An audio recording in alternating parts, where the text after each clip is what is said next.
Hello friends, six class जी science में अॼु असां वटि टॉपिक आहे unicellular and multi cellular organisms. Means हिकु जीव घेड़े वारा ऐं घणनि जीव घेड़नि वारा जानदार।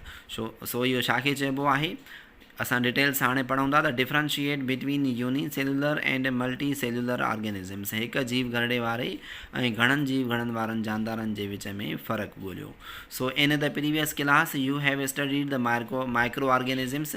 गुज़िरियल क्लास में तव्हां माइक्रो ऑर्गेनिज़म्स जे बारे में पढ़ी आया आहियो। त माइक्रो ऑर्गेनिज़म्स अहिड़ा जानदार जंहिंजो जिस्म तमामु नंढड़ो हुजे ऐं उन्हनि खे असां खुलियल अख सां न ॾिसी सघूं, बल्कि ख़ूर्दबीनी असां ॾिसी सघूं, त अहिड़े जानदार खे माइक्रो ऑर्गेनिज़म्स चइबो आहे।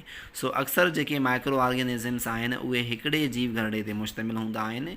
त मीन्स माइक्रो ऑर्गेनिज़म्स जेके आहिनि उहे यूनिसेल्युलर ऑर्गेनिज़म्स हूंदा आहिनि। मीन्स हिकु जीव घरड़े जा ठहियल जानदार हूंदा आहिनि। ठीकु आहे। So do you remember how many cells does a single microorganism है। छा तव्हांखे यादि आहे त हिकु अकेले माइक्रो ऑर्गेनिज़म्स में जीव घड़नि जो तादादु केतिरो हूंदो आहे। अक्सर उन्हनि जे जिस्म में जीव घड़नि जो जेको तादादु हूंदो आहे उहो हिकु हूंदो आहे माइक्रो ऑर्गेनिज़म्स में।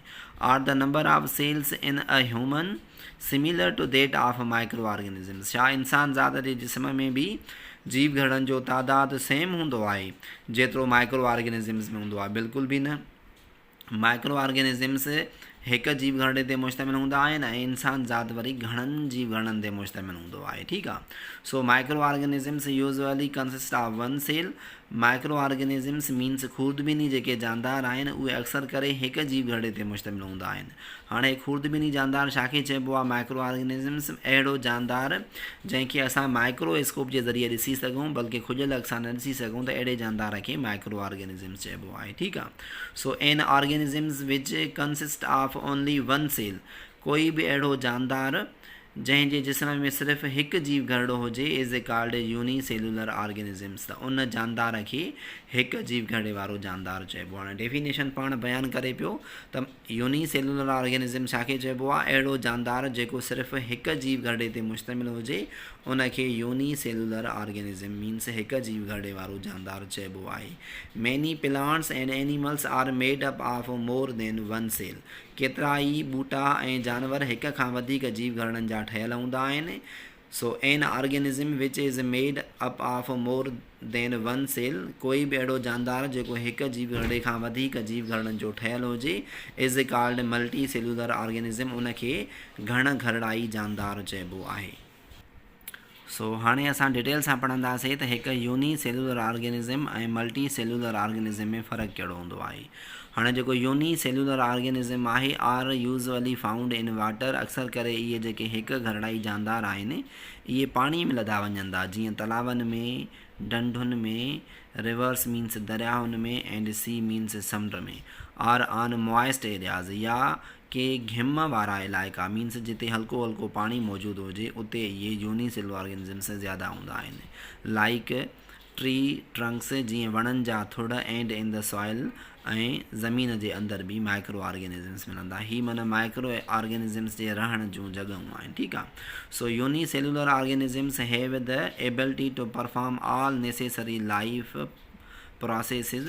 हाणे यूनिसेल्युलर ऑर्गेनिज़म वटि बि असां मल्टी सेल्युलर ऑर्गेनिज़म वांगुरु समूरा ज़िंदगीअ जा बुनियादी कमकार करण जी एबिलिटी हूंदी आहे फॉर सर्वाइवल, ज़िंदा रहण जे लाइ। सच एज़ मूविंग, जीअं हू बि असां वांगुरु चुरपुर कंदो आहे, फीडिंग, खाद खुराक खाईंदो आहे, एंड रेस्पायरिंग, ऐं साहु खणंदो आहे। जीअं मल्टी सेल्युलर ऑर्गेनिज़म्स हीअ बुनियादी कमकार कंदा आहिनि, तीअं ई यूनिसेल्युलर ऑर्गेनिज़म बि ही बुनियादी कम कंदो आहे, खाइणु पीअणु, चुरपुर करणु ऐं साहु खणणु। ठीकु आहे।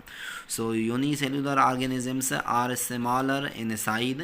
हाणे जेके यूनिसेल्युलर ऑर्गेनिज़म्स आहिनि मीन्स हिकु घरड़ाई जेके जानदार आहिनि उहे साइज़ में तमामु नंढड़ा थियनि था, and also lack the organized structure of cells. ऐं उन्हनि में सेल्स जी ऑर्गेनाइज़ स्ट्रक्चर न हूंदी आहे। ऑर्गेनाइज़ जो मतिलबु आहे त जीअं सेल्स जा असां पार्ट्स पढ़ी आया आहियूं, न्यूक्लियस, साइटोप्लाज़म, सेल मेम्ब्रेन, ऐं उन्हनि में अंदरि ऑर्गेनल्स। सो अहिड़ी माना स्ट्रक्चर्स उन्हनि में न हूंदी आहे। ख़ासि तौर ते बैक्टीरिया में जीअं ट्रू न्यूक्लियस न हूंदो आहे। सो अहिड़े हिसाब सां माना इन्हनि में सेल स्ट्रक्चर का न का मिसिंग हूंदी आहे, ठीकु आहे। सो हाणे असां पढ़ंदासीं मल्टी सेलुलर ऑर्गेनिज़म्स। चए थो मल्टी सेलुलर ऑर्गेनिज़म्स मीन्स घणनि वारा जानदार are generally bigger than unicellular organisms. अक्सर करे इहे हिकु घरड़ाई जानदार खां जिस्म में वॾा हूंदा आहिनि।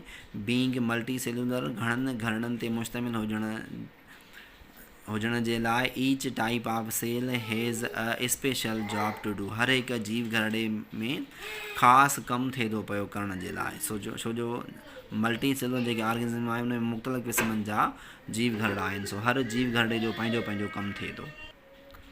जीअं असां मिसाल खणूं इंसाननि जो, त इंसान में जेके जीव घरड़ा आहिनि मुख़्तलिफ़ क़िस्मनि जा आहिनि। हाणे जेको नर्व सिस्टम में जीव घरड़ो आहे जंहिंखे असां न्यूरॉन चऊं था पिया, उनजो कमु आहे मैसेज कैरी करणु। ऐं जेको मास ठाहिण में मसल में जेको जीव घरड़ो आहे उनजो कमु आहे कॉन्ट्रैक्ट करणु ऐं रिलैक्स थियणु। सो अहिड़े हिसाब सां माना जेके मल्टी सेलुलर ऑर्गेनिज़म्स आहिनि उनमें जेके जीव घरड़ा आहिनि उन्हनि जो पंहिंजो पंहिंजो अलॻि अलॻि कमु थिए थो पियो, ठीकु आहे। So this makes the cells more organize. इन सां पोइ मल्टी सेलुलर ऑर्गेनिज़म्स में माना जेके जीव घरड़ा आहिनि वधीक ऑर्गेनाइज़्ड हूंदा आहिनि। So multicellular organisms have different types of cells. हाणे घरड़ाई जानदारनि जे जिस्म जे अंदरि मुख़्तलिफ़ क़िस्मनि जा जीव घरड़ा थियनि था पिया। जीअं के मसल जा जीव घरड़ा आहिनि, त के नर्व्स जा जीव घरड़ा आहिनि, के ब्लड जा जीव घरड़ा आहिनि, त के बोन जा जीव घरड़ा आहिनि, ठीकु आहे। सो मुख़्तलिफ़ क़िस्मनि जा जीव घरड़ा थियनि था मल्टी सेलुलर ऑर्गेनिज़म्स में, ठीकु आहे। So multicellular organisms are found in water. हाणे जेके मल्टी सेलुलर ऑर्गेनिज़म्स आहिनि उन्हनि मां के पाणी में मिलनि था, जंहिंखे असां हाइड्रा चऊं था, मीन्स पाणी में रहण वारा जानदार, जीअं फिश आहे। So as well as on land, या ज़मीन ते रहनि था पिया जिन में असां इंसान ख़ुदि पाण आहियूं, या जेके प्लांट्स आहिनि, या ईगल बाज़ आहे। सो मुख़्तलिफ़ क़िस्मनि जा जेके जानदार आहिनि जेके ख़ुश्की ते रहनि त उन्हनि खे लैंड एनिमल्स या लैंड ऑर्गेनिज़म्स चयो वेंदो आहे, ठीकु आहे। सो ही थी वियो घरड़नि वारे जानदारनि जो तारीफ़, ठीकु आहे। हाणे असां एग्ज़ाम्पल्स में पढ़ंदासीं त यूनी सेलुलर ऑर्गेनिज़म्स जा मिसाल कहिड़ा आहिनि ऐं मल्टी सेलुलर ऑर्गेनिज़म्स जा मिसाल कहिड़ा आहिनि। यूनी सेलुलर ऑर्गेनिज़म्स में बैक्टीरिया अचे थो पियो, फंजाई अचे थो पियो, अल्जाई अचे थो पियो। उनखां अलावा ही कुझु जानदार आहिनि, जीअं आहे पेरीमीशियम अमेबिया, इहो बि यूनी सेलुलर एनिमल आहे। या क्लाइमेडोमोनास जेको आहे, यूगिलेना यूनिसेलुलर प्लांट्स, ही माना प्लांट जे कैटेगरी में अचे थो पियो ऐं ही एनिमल जी कैटेगरी में अचे थो पियो, ठीकु आहे। उन खां पोइ मल्टी सेलुलर ऑर्गेनिज़म्स में आहे hydra eagle multi cellular animals. हाणे जेको ही हाइड्रा आहे मीन्स पाणी में रहण वारो ॿूटो, ऐं हे जेको ईगल आहे उॾण वारो बाज़, इहे मल्टी सेलुलर ऑर्गेनिज़म्स में शामिलु आहिनि।